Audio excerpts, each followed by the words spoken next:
Yeah, nice having this conversation here in California, in the Yeah, States. California. Actually, it's really funny. We spent almost 2 months together, Mm-hmm.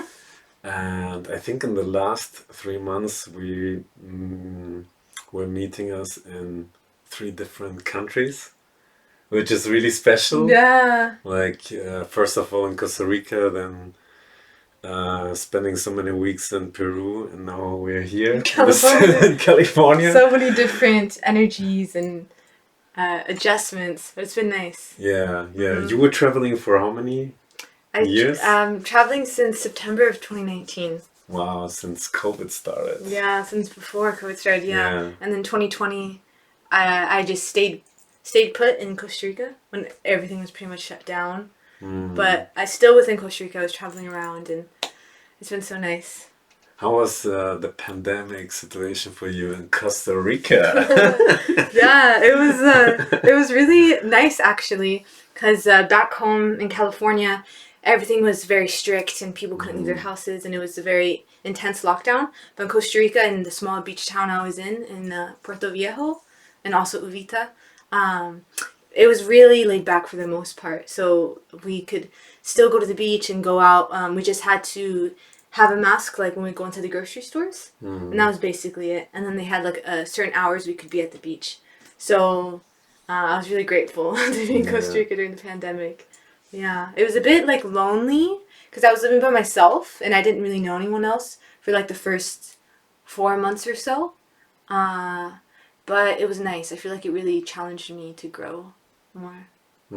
Thank you. Mm-hmm. While you were traveling around, also like being in different countries, that Costa Rica, for example, Mm-hmm. did you feel there were places where you felt more affected by a specific kind of energy of this land? Probably like I felt, for example, being in Costa Rica was so different for me than being, for example, in Nicaragua or Peru. There was Mm-hmm. such a different energy. Mm-hmm. How did it affect you, like being in different countries? Yeah. Wow, a lot. I feel like it felt like I could get in my deepest states of meditation. Mm. And my sensitivity heightened also when I was in Costa Rica. Whereas before I felt like very blocked off from what was going on inside of me. And I feel like the energy of the jungle really enhanced my relationship to my internal self. And also like the cosmos also when I was meditating. So that I noticed that a lot when I was there, versus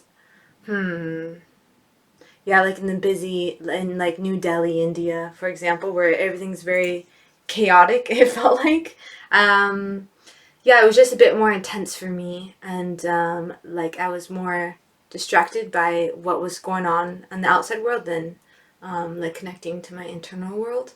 But I really think it depends on the person. I feel like there's different lands that can enhance different people's um, what could you say? Like enhance their connection, their inner Yeah, the connection. connection maybe. Yeah, but for me, I notice that when I'm in the jungle is when I feel the most. Yeah. Yeah, I had these big teachings, for example. I don't know if this is correlating to this topic, but I felt like, for example, sometimes it's so nice playing these inside outside games because everything is like still connected. And I felt like being in the paradise of Costa Rica Mhm. will nothing like it actually has nothing to do with myself. Like myself is creating still um, trouble when I'm not peace, like when I don't find the peace inside myself. So Mm. I couldn't enjoy Costa Rica when I came there first because I still was carrying so much stuff inside myself, Yeah, yeah. and actually it doesn't make sense. Like all the more like most of the people I've speaking to, like they told me like, wow, but you're like in this paradise state. How can you feel still Mm. confusing or Yeah. like crazy energy? You're like in the paradise. But it took me so much internal work in Nicaragua and in Peru to feel like, wow, the paradise is like I know this lesson, Mhm. but it took me again like so much work to recognize, wow, I need to find it in myself. Mhm. So It's interesting, like how this is so connected. Like, where's the inside creating the outside? But sometimes to find peace in the outside can be the same to find peace. Like, for example, being in New York City, it's the same kind of wow. Yeah. Now I'm in my center can be the same feeling of being in the Caribbean side of Costa For Rica, and sure, to feel it. yeah. Yeah, I feel good actually. Is kind of example of that. He talks about a lot about being in Los Angeles and how Mm, it's like a very intense energy, but he can still like tap into deep states, and he says that it doesn't matter where you are in the world, you know. mm, And that also reminds me what you were saying about being in Costa Rica and like being in this beautiful place, but you still feeling like not good inside. mm, When I went to Santorini, Greece, uh, I went in thinking like, oh man, I'm gonna feel so amazing when I go there. And I got there and I was just sitting like what most people would think is like such a dream, like on a jacuzzi outlooking the ocean in Santorini. But I felt empty inside, mm. and I was like, wow, I feel exactly the same right now as I do when I'm back home, just sitting in my bed meditating. And I was trying to rely on this external experience for me to fill up my cup, and I had to check in with myself. And I had to see like, am I using traveling as a way to avoid something in myself, or trying to reach all this like stimulation and excitement because maybe there's a void I'm not wanting to face inside of myself. So that was a really interesting inward journey I started. So yeah, I feel like it's always good for us. Like traveling is great and nice, but not to. It can also be a form of escapism, just like drugs or alcohol. So just to make sure that our intentions are good. Yeah.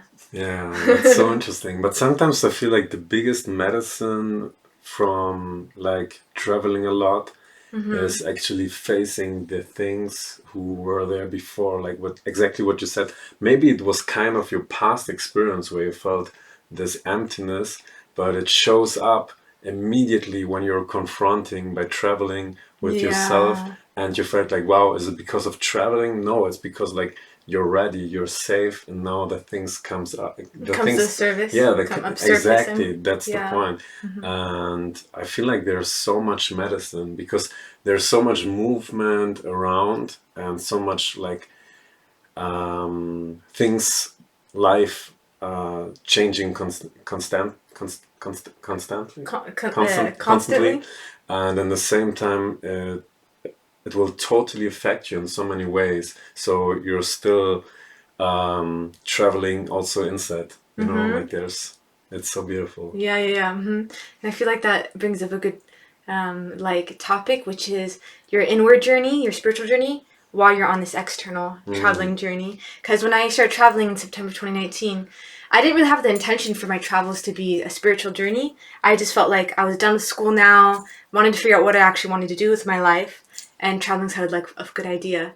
And then before I know it, along my travels, the universe presented me with so many um, teachers who mm, invited me to go inwards and deeper within myself, and like so much healing and insights and growth, and my self-awareness like increased, and now I feel like I know myself a lot more than I used to. I was very detached from what was going on here. I was so focused on the outside world, so it really invited me to go inwards and connect with who I am and what I really want to do with my life and what feels most aligned to my purpose, but also that going into purpose, that it's not just one purpose. I feel that we're always evolving and growing, and it can shift and look different throughout different yeah, phases of our yeah, life. it's still adapting Yeah. again and again. I feel like a really like nice way, or maybe it's more about like it's still pretty new that we can travel Mhm. so much. Like the Mhm. old, like our ancestors were not allowed to, or it was not so Travel. easy for them to travel as much as we Yeah. can.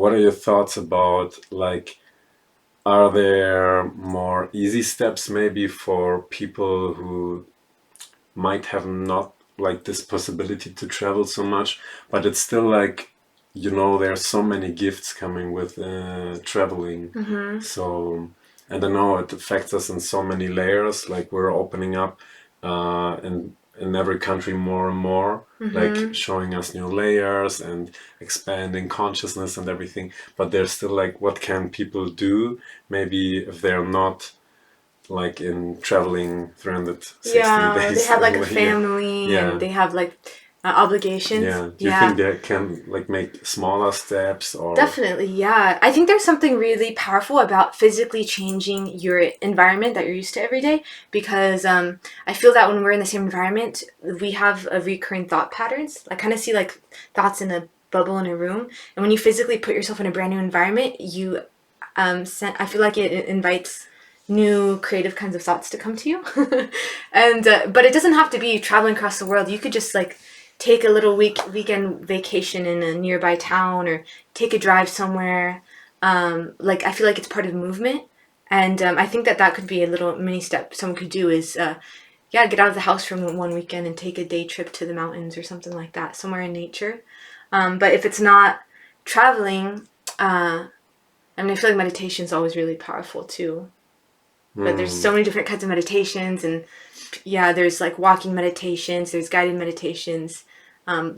Dancing is a form of meditation for me. So yeah, it just kind of depends what feels best for the Hmm. person, what works best for them. Yeah, I feel like it's so interesting because it's always driven by a specific motivation. For example, Mm-hmm. I would say sometimes we're looking for like a specific release when we go to, for example, vacation. We want to feel better, we want to release some old stuff, we want like Mm-hmm. feel this kind of I don't know, I'm feeling better, I'm feel more charged, maybe something like that.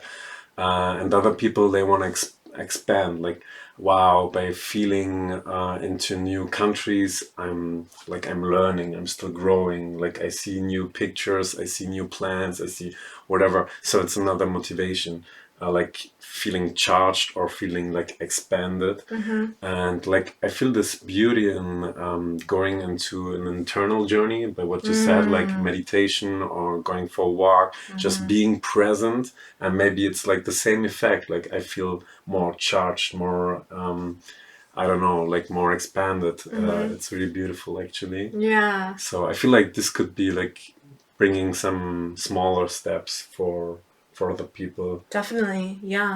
What has been the most because you've also been traveling most of this year. So in your journey, what has been the most powerful medicine for you on like really connecting to who you are and Mm. yeah, going inwards within yourself?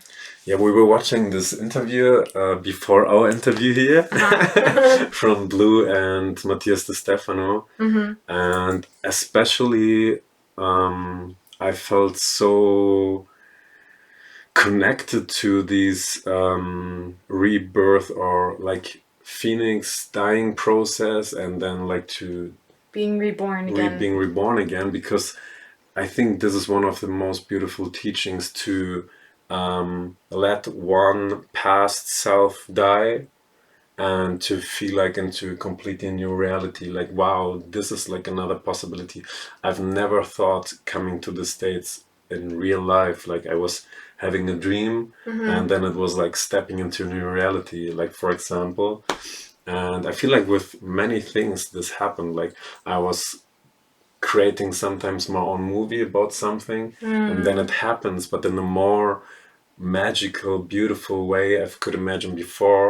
Like, wow, it's crazy. Like, I feel like these magical gifts from life, where we die, surrender, maybe even better said, to life, and life is happening in a so strong, super beautiful way Mm-hmm. to us, for us, through us, whatever we want to say. Like, it's absolutely beautiful what happened this year in so many ways, like Yeah. going through these countries and experiencing Mm-hmm. something even more magical and more Yeah. crazy. Mm-hmm.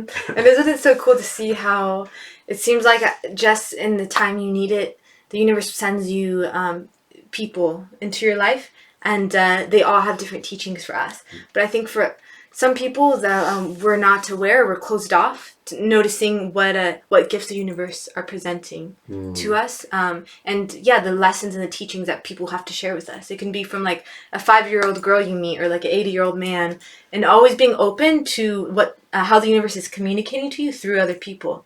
Because a lot of times we could like be praying or meditating and say like, I really want this. but like, why haven't you given it to me yet? And you're like so angry, but you don't realize that the universe is trying to give it to you, but maybe not in the way that you expected it. Or you have to go through this really like painful situation in order for you to be the person who you need to be in order to have that experience that you're asking for. So just knowing that everything is serving your highest good, and I really believe that there is a reason for everything, that everything is unfolding perfectly in your favor, and not to fall into victim mentality. Yeah. Thank you for sharing this. Do you feel sometimes more, I would say, like, can you maybe explain or speak a little bit about your experience in this body as a multi-dimensional being? Like how you experience your days in different layers. I don't know if this is a clear question. I think I understand. Okay. Yeah, it's interesting because I can go about my day and like have conversations with people and like be thinking about, what we're talking about. But at the same time, there's another layer of myself that's observing the situation, and it's observing my reactions, what I'm triggered by, or what is going on, how I'm responding to my external environment. And I feel like that's another layer of my multidimensionality that's happening in my day-to-day life. And by having that like observer seat in the back, I'm able to learn about myself, learn about like maybe my traumas or my past conditioning, and that's causing me to react the way that I am in my day-to-day situations in present day. And and what I can shift in my life to change that. So I would say that those are experiences of my multidimensionality, my day-to-day life. But then there's also another layer to that. If I'm sitting in meditation and I can get in a really deep state, not all the time, but every once in a while, where I just am in this void of nothingness, and it feels so beautiful. Like I feel no separation between my body and the air around me, and it feels amazing. And I feel like that's one of the highest layers, I guess you could say, to our multidimensionality that we can tap into on a day-to-day basis. I think plant medicine is amazing, but even in just meditating or breath work, we can tap into those other layers of ourselves. And like getting reconnected to our essence. Yeah, that's nice. That's cool. And what about you? In your day-to-day life? Same question back to you. I forgot how you worded it. How do I tap into my multidimensionality? Yeah, what is your experience in your daily life about it? And you? I feel like I'm going sometimes through many crazy identifications where I'm connected to some stories, some patterns, and it still feels like quite a nice experience because I'm learning from specific spiral experiences. I feel like I'm still learning from things which recently, or in the beginning of this year, happened to me, like still experiencing grief or sometimes anger or sadness, and I feel like still it's like teaching me some stuff. Yeah. So sometimes as this multi-dimensional being, I feel like cells are opening more up, they're gonna release, they're gonna fill again with like a new experience. They are craving for like maybe some more wisdom, and other just wants to feel safe more, and it's like I feel like so many waves, so much energy moving around, and I feel like this is actually really nice because there are so many layers. I could feel sometimes really trapped in my mind where like, wow, actually it's a nice technology, but sometimes you feel like I have these moments sometimes where I really push myself when I'm super strong in a story to go out of everything and just to be present. Like imagine in crazy situations where it's so difficult just to say, I'm not my mind, I'm just surrendering to life. And it feels so nice, like, because life is still happening. Yeah. And I feel like so many interesting things, like for example, like being a bridge as this multidimensional being which experience, for example, eating a pizza, but also like having super spiritual experiences, feeling like so much like this human being when it's feeling a lot of grief, and then like there's so much ecstasy when you're just dancing around. So there's so many layers, and I feel like this Mm-hmm. is one kind of witnessing my multidimensional being. Mm-hmm. It's really nice. Yeah, beautifully said. Yeah, I feel like everything is a spiritual experience, you know, like Yeah. even like twerking on the dance floor, Yeah. like that's so spiritual. So, yeah, I think like our program mind, it's like, no, just meditating, you know, in a cave or things like that are the only spiritual experiences. But eating a pizza Yeah. can be a Oh, spiritual experience in practice. itself, yeah. But that made me curious about like, I feel like a lot of us can feel challenged by this when we have a thought and then it takes us on this really dark, what's the word? Like dark train of thoughts where you have like one dark thought and then the next one comes and then you're just all of a sudden consumed by all this darkness. And I feel that we all experience this, but yeah, what have been the best ways for you to come out of these like really intense times? I feel like one nice reminder should be always like there's still another side from your experience, and there's actually no good or bad behind. Mm-hmm. So I feel like it's nice even when you're super, super high to recognize, okay, like there's still suffering happening on this planet, and like to receive and to welcome each experience, Yeah. and yeah, to go fully in and just like to be open to welcome all of them. So I think that's always nice. Not like this was actually the biggest teaching from this year, just to Welcome. surrender and to welcome. That's like the main gift from this year. Yeah, that's powerful. I think that suffering feels a lot worse when we're resisting the suffering and we want to change it and we feel uncomfortable and we're trying to fight it. But yeah, when we just surrender and welcome, like we can just allow ourselves to fully feel whatever we're feeling. And as soon as we're done feeling it, it passes and it doesn't last. But I think when we're on these spiral, that was the word I was looking for earlier, a spiral of negative thought patterns, it can feel really scary. But I feel that, yeah, when we can just like open ourselves up to it and just kind of see it as a movie and you're just observing the movie in your mind, but it holds no actual truth. You're just observing it and you're not judging yourself for having these thoughts. You're just allowing them to play and incorporating in the body. I feel that when we have these negative thought spirals, it's because we have trapped energy in our body. And I feel like when we're moving our body, if we're dancing, doing yoga, working out, we're releasing this energy and it frees us up to have more positive, like lighter kinds of thoughts. So I think using your body as a way to get yourself out of your mind is a really powerful technique.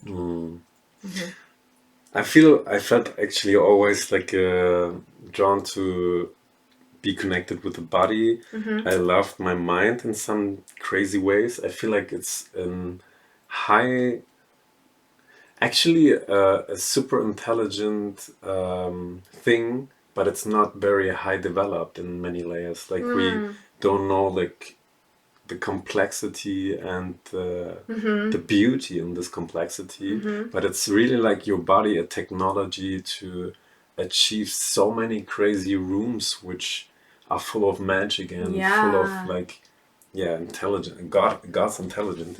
So yeah, I'm curious, do you have like you mentioned like dancing is one of the practices you're using for your body, right? Yeah, and sometimes yoga. I go through phases like hatha yoga where I do more yoga consistently and other times I don't.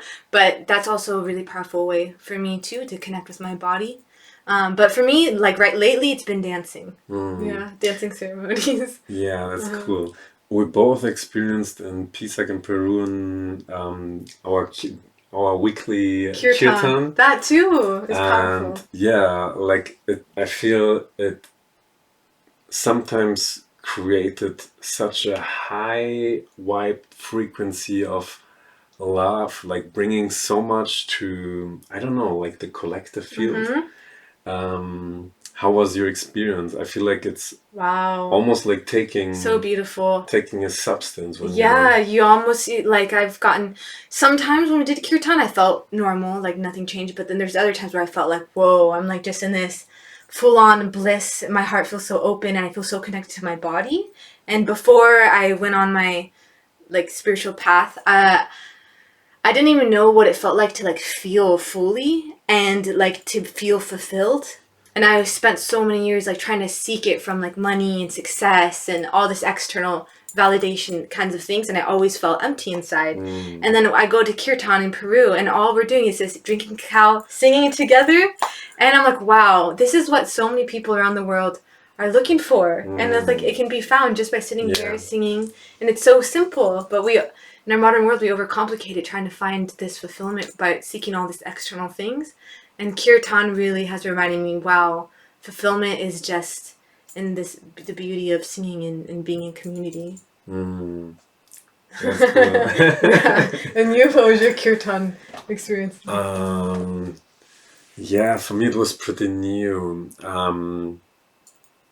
I feel like as musician, it brought me many gifts to feel how I can work with speed, Mm. how the rhythm of a song in combination with other people, in combination with specific instruments and specific, like the words from these songs. Wow, everything was like creating this vortex of, I don't know, so it was so much magic and so powerful. I've never experienced 5 hours full of like these ecstatic sounds. It was absolutely mind-blowing, super strong, crazy. Yeah. When I first heard that the kirtan was 5 hours, I'm like, singing for 5 hours? That sounds crazy. I was like, there's no way I'm gonna stay the whole time. And then it goes by like this, like you're having so much fun and enjoying it, and you're so in the moment that 5 hours of singing feels like not that much actually when you're kirtan. Actually not. And I feel, for example, in general with music, there is this beauty of you can choose like you can choose how music is supporting you. When you're, for example, you're really sad and you're gonna listen to sad music, it creates even like more of intensity about the specific feeling. And in many ways we're listening, or we are used to listen in an unconscious way to radio music or chart music or whatever.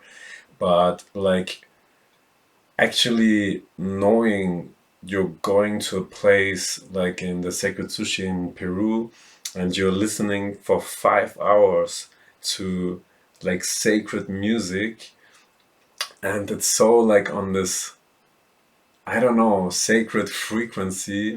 I felt like, wow, this is like, for me, I feel like I want to have this every day now in my life. Yeah, and that's right? the reason why I'm playing kirtan music still. I feel like it's so... It's medicine. It's medicine. Yeah. And it's like, wow. I don't know. That's like, we are not taking anything, maybe besides of drinking cacao sometimes to open our heart more. But actually it's like you take something, and that's actually a nice lesson. Like, it's not only about our food, our water, what we like have as nutrition. It's even everything we're listening to, everything we're having conversations about is food for our soul, for our body, for our cells. And that's really powerful. Yeah, it is. Yeah, I think sometimes we don't always choose maybe the most powerful forms of medicine that we could be choosing when it comes to like food and stuff and what we're putting in our bodies. But you know, it's all in like moderation. Yeah, for sure. Yeah, it is. Yeah. Yeah, wow.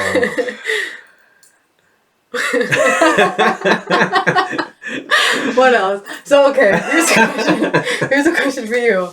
Now that 2022 is coming to an end, I want to hear what has been your biggest teachings that you learned from this year that you want to share. I think that life always continues. There is no death, and I had many near death experiences this year in many different ways. Mm-hmm. Like once really dangerous physically, once like where I felt like my life doesn't make sense anymore. And other times where I felt like, wow, how is it possible to survive without money? And I feel like to have this experience and to feel life will always continue is one of the most potent teachings. Besides of that, I feel like going into this surrender state taught me so much about it's always happening for you, and just trust, and the universe will bring so many gifts to you. Blessings, yeah. Yeah, I feel like these two are my main teachings from this year.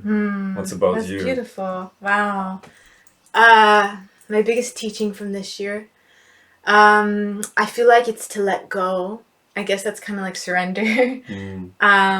When we get fixated on like the future, I feel like, you know, I've always been someone who is more thinking about the future versus the past, but it takes me away from the present moment. And I feel like one of the biggest teachings, I guess it's more of a reminder for me, is to let go of any attachment to future outcomes, because that's how we create our own suffering. And coming back into this present and also trusting. Hold on, I'm just gonna take a second to review my. I've experienced a lot of things this year, so I feel like I need to connect with the biggest teaching for me.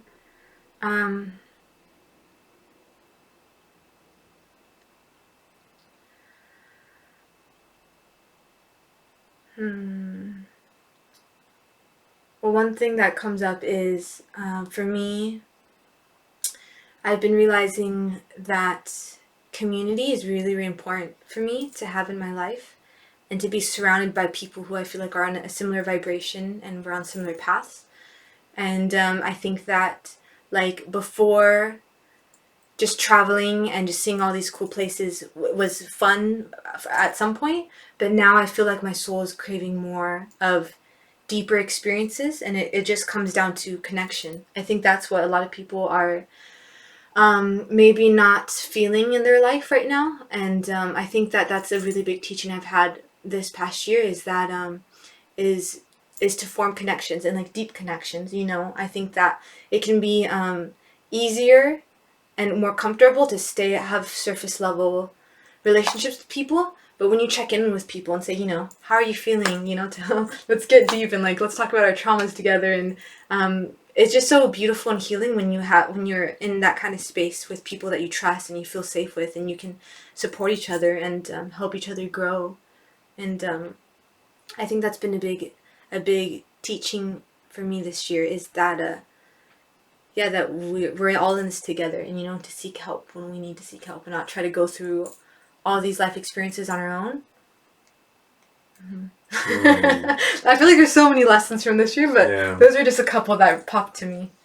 That's popped nice. in my mind. Yeah. It was a strong year. Yeah. Powerful. I think, probably the most beautiful year of my life, actually. Yeah, I think being in Peru and Pisac was like one of the best times of my life. And it was such a simple life too. It's not funny. I loved it. Yeah. Super beautiful.